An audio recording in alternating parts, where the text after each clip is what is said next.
I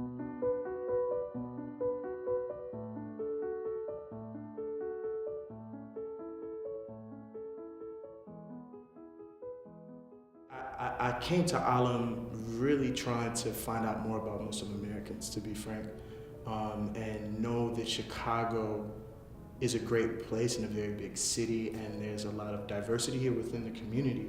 I really wanted to know, what is it like for a 22-year-old Muslim mom from small town America? What is it like to be a Muslim in Arizona? What is it like to be a Muslim outside of California? Because California in and of itself feels like a country. What is it like to be Muslim in Vermont? And learning from these young people. So are you saying that you didn't only come for the instruction, but it was also kind of the collegial relationships that you would build, with the students as well? If I were to do a before and after, with BA and AA, before ALIM, after ALIM, right? That's cute. And after ALIM is the common era. Perhaps the biggest change that I recognized in myself was I became much more tolerant of difference of opinion. And I recognized that, my limited experience of Islam was not the sum total of Islam.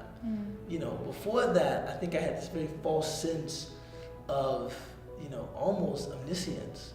If someone was doing something that I didn't know, that became a delil in and of itself. I've never seen that before.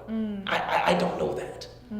Almost as if because I don't know it, it can't be true. Right. So after ALIM, I began to understand some of the adab of khilaf, the etiquette of difference of opinion, Right. and not only classical opinions, but even contemporary opinions. I'll say I'm much more empathetic with Muslim Americans, and I was able to see that these are very confusing times, and in these times we have to have patience, we have to have sabr with one another, because out of all of this, I may have came to the realization just because of my family lineage that America plays these games with folks. That doesn't mean that Maybe you came to that conclusion because it's true. Because it's true, but also I shouldn't charge people with my understandings as well. And part of having patience is just realizing that I can learn a lot from them, and that it isn't solely centered around me having all of the answers, but rather we can build something together. God, we have this beautiful dua in the Quran, Rabbi zidni ilman, right? God, increase me in knowledge. But it's also the Rabbi zidni ilman nafi'an, right? Beneficial knowledge. And we live in so much hyper-specialized age. I mean, we're like, if we're to be a cool culture person, you have to know so much, and it's overwhelming. And the dunya, let's just be real. The dunya it's a prison for the believers.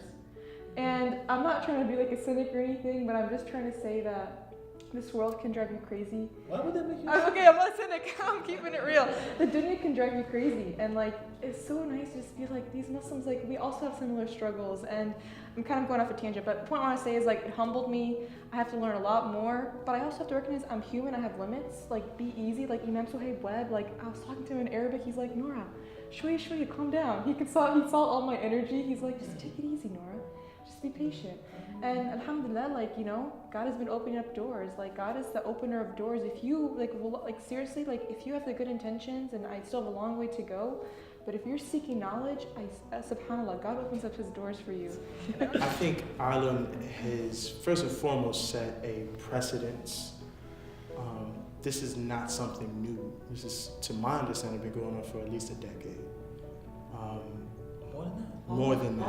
Almost 2 decades. Almost 2 decades. So I think for that alone, the time that Allah has allowed for this initiative to happen, and it's been growing exponentially, I think that alone for someone that doesn't want, just scratching the surface of it, I think that speaks volumes.